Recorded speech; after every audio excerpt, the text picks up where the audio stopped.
The Boston Red Sox may be the reigning World Series champions, but apparently that isn't enough to convince the oddsmakers that they're the 2019 favorites.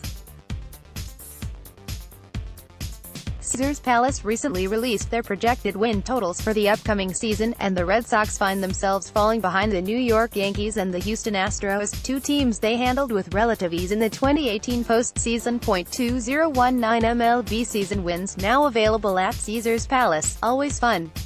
Available in NJ and MS in the next hour. Pick.twitter.com/TNYYX Jeff Davis, at the Junkyard, January 8, 2019. More from editorials. Past success certainly can't guarantee more of the same in the future. Those same Astros trounced the Red Sox just 1 year prior. However, the Red Sox were clearly the best team more or less for the entirety of the 2018 campaign. When judging if the Astros and Yankees can seriously be expected to overtake them this year, we should look at the moves they've made to address the weak spots that held them down. After 2017, the Red Sox brought in J.D. Martinez, and eventually added Nathan Eovaldi to the mix. Those moves, and other less notorious ones, put them over the Astros and kept them ahead of the Yankees. So far, neither New York nor Houston has made any comparable improvements. The 2018 Yankees hit more home runs than any other team by a significant margin, and featured a solid bullpen. Yet, when the ball stayed in the yard, they had trouble scoring runs, and their starting pitchers weren't good enough to keep them in those kinds of games. In the postseason, that one-dimensional offense couldn't keep up with a Red Sox team that kept finding new ways to score runs, and Boston starters outclassed the patchwork Yankee rotation. The offseason is young, the biggest transactions have yet to be made, and the Yankees are, of course, far from a finished product. Yet, the Vegas odds must be based on what the Yankees are right now, and so that is what we must judge as well. Thus far, New York has made two noteworthy additions, shortstop Troy Tulowitzki, and second baseman DJ LeMahieu. At this point in his career, Tulo is little more than a talented but injury-prone bench option. He'll take over at short while Didi Gregorius recovers from injury, but does little to improve the Yankees over the long run. LeMahieu is the more interesting addition, but only marginally. Though he hit just .276 last season, he hit over .300 in each of the previous 3 seasons. He's also not the kind of power-only option which already pervades the Yankees lineup, and could inject a decent amount of doubles and walks into that offense. Yet, once again, he most likely won't end up as much more than a bench option.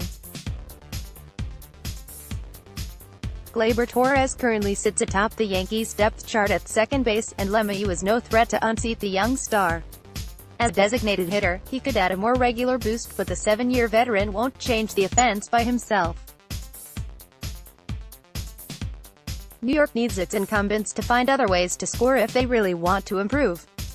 Finally, the Yankees' most glaring need was to address a rotation that finished with a 4.05 ERA, good for 14th in baseball. With that clearly in mind, they traded for James Paxton from the Seattle Mariners. Paxton is an excellent pitcher who, if healthy, should make a significant difference in that rotation. However, that's a pretty big if. Paxton, 30, has never made more than 28 starts in a season, and reached that number just once. More significantly, he has never thrown more than 160.1 innings in a season. That career high came last year, and his previous high was just 136 innings. Health has always held Paxton back in the past. If it does again, the Yankees will be in trouble. The Red Sox are still clearly ahead of New York when comparing rotations and pitching wins playoff series. Though the Red Sox may, and probably will, regress from their 108-win season, there's little reason to think the Yankees are ready to overtake them. The Astros, on the other hand, and probably a more serious threat to outwin Boston in 2019. While they, like the Yankees, haven't done much to improve their team, they have less work to do. Houston could use a bullpen arm or two, but what really held them back last season was injuries. A healthy campaign from Jose Altuve and company could easily earn them baseball's best record. Altuve was clearly hobbled in the ALCS, and that held Houston back somewhat. Yet, he still played, and Boston still won the series 3-1. Though the Red Sox lost 4 of 7 games against the Astros in the regular season, Boston was also an unfinished product for some of those games. Next, Boston Red Sox avoid arbitration with deals for eligible players. The Red Sox have also done little to improve themselves thus far, but they finished the season ahead of the pack. Work must be done to stay ahead, but the squad that got them there remains more or less intact. Joe Kelly is a significant loss, but Ryan Brazier looks ready to step up into a more prominent role, and Eovaldi is returning. Another bullpen piece or two should be enough to keep Boston in front of the competition.